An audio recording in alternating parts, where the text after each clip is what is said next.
Hey, it's Tracy. Welcome to another video from Between CAD classes. In this video, we're continuing the series of creating the caster assembly. In this video, we're going to work on part 3, the bushing. It's a pretty simple part, so I'm going to show you how to model it two different ways, once with extrusions and then again with a revolve feature. If you would like to try this out with me, take a look at the description for this video where you will find the playlist for the other parts of this assembly, and you will also find a detailed drawing for this particular part. And you will also find a template file that you can start with as well. As I said, we're going to do this two different ways. So let's take a look at the first way that we're going to do this using extrusions. So in the first method, I'm going to sketch a couple of circles on one of the side planes, and then I'm going to extrude them both separately. Then I will use the union tool in AutoCAD to turn it into one part. Then I will create the circle for the whole and then extrude that and then finally subtract it to end up with the final part. Let's jump right into it. So here I am in my bushing file, which again, you can download from my website. And I'm currently sketching on the top plane. I would actually like to switch to one of my side planes just so that I can bring in my front view the way that I want it to be. So I'm just simply going to use my drop down up top here on the Home tab. And here in my view panel, I'm going to go to my left side view. So it reorients my view, and I'm just going to draw around the origin. So taking a look at my detailed drawing, I'm going to create two different circles. One is going to be a diameter of 1 3/8 or 1.375. That's the larger circle.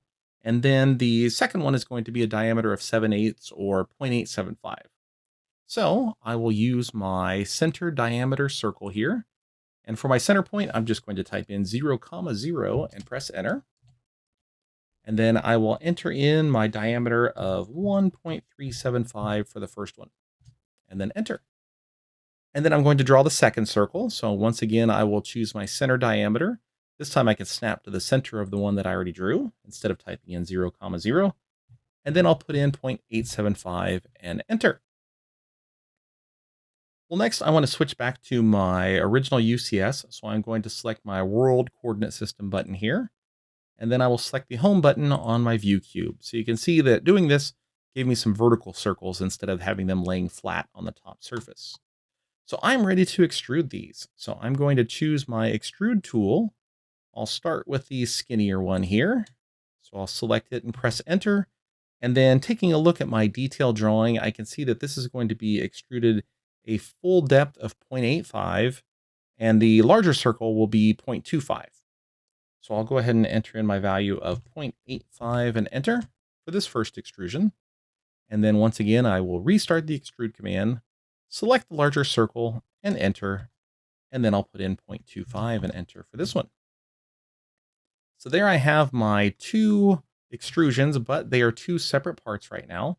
So I'm going to use my union tool and select them both and press enter to turn that into one solid part. Next, I'm ready to add my hole. So taking a look at the detailed drawing, the diameter of this hole is going to be 0.625 or 5/8. So back here in AutoCAD then, I've got my dynamic UCS turned on. I'm going to start my center diameter circle. It'll acquire that surface, and then I will just simply snap to its center point here, and then enter in my diameter of 0.625 and enter. Then I will extrude it. Choose extrude, choose the circle, and then I'm just going to extrude it back past the rest of the part. And then finally, I'll subtract it. So I'll choose my subtract tool, select my main part and press enter, then select the cylinder here and press enter. And now you can see that I have my part with the hole in it. So let's take a look at this a different way. So this time the workflow is going to have me creating a sketch of the cross section like you see here. And then once I have the cross section, then you can see that I can revolve it around the center line as well. So jumping back here then in my drawing, I'm just going to go ahead and delete this particular extrusion here. And then I am going to start by going to my top view. So I'm just going to select my view drop down and select top. And for this one, I'm going to start by drawing the center line. So if we take a look at the detailed drawing here, we can see the diameters, but what I really want is this cross section here. So I've done a little bit of math, and put in all the dimensions that I'm going to need to sketch this shape. So you can see that I'm going to have a center line here, and it's going to be the full length of 0.85. So I'm going to begin with that. We'll just simply put this sketch over to the side while I draw. So I'm going to go with my line tool. I'm going to start at 0, 0, and enter. And then straight to the right, 0.85 and enter. So that's going to be my center line. So that I can see that better, I'm going to go ahead and turn off my grid. I'm going to need this because when I revolve, I'm going to have to pick the two endpoints of the center of rotation. So now I can draw the shape itself. So again, looking at the shape, the hole was going to be 0.625. So half of that is 0.3125. So that's how far up I want to go to start creating this shape. So I'm just going to start a line, and I'm just going to track off of the endpoint here and come up 0.3125. And then I'll draw it to the left, the full length of 0.85, and then enter. And then again, you can see where I've done the math. The next line is going to go up 0.375 and enter. To the right, 0.25 and enter. Back down, 0.25. And then to the right, 0.6, or of course I could track off of this point as well. And then back down an eighth, 0.125, or just simply connect it back to the original point there. Now, before I can revolve it, I've got to make sure this is one selectable shape.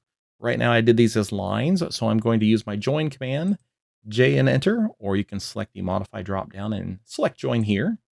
I'll select all these shapes and enter, and I can see that it's now one selectable polyline. I'm going to go ahead and return to my home view, and I am now ready to revolve this. So I'm going to click the drop down underneath extrude and select revolve. First, I'll select my shape and then enter. And then I will pick the two endpoints of this center line for my rotation axis. Then I can enter in what angle I want to rotate. I want a full rotation, so I'm just going to press enter to accept 360 there in the command line. And then now that I have my revolve, I can actually go ahead and erase that center line. So there you have two different ways to create the same part. Now let's create a detailed drawing. So I'm going to switch to the A size tab here. And then I am going to switch to my layout tab. And I'm going to select the base view tool from model space. Now, once more, if you don't have these tools, you need to load in the specific menu. Take a look at part 1 of this series where I walk you through that process. So I'm going to do a base view from model space. That's pretty big. Looks like it's trying to bring it in at a 2:1 scale. So I'm going to change that scale back down to 1:1. And I'll make sure that it's showing hidden lines. I'll go ahead and click to place my front view, then click OK. And then I'll create a right side view, and then I'll click up above and to the right to create my isometric. Then right click and enter. So as you can see, they are all showing me hidden lines. I don't want my isometric to do that, so I'm going to go ahead and double click on that one. And then up here in my ribbon, I will change it from hidden lines to shaded with visible lines. And there you can see the final detail drawing. Of course, I can go ahead and add in center lines and then of course my dimensions as well. But for now, we will stop there. So I hope you found that useful. Again, take a look at the description so that you can see the other parts of this series. So this is part 3. After this, we've got 2 more parts to model. And then the final step, we will actually create the assembly and put it all together. As always, thank you so much for watching, and we'll see you in the next video from Between CAD Classes.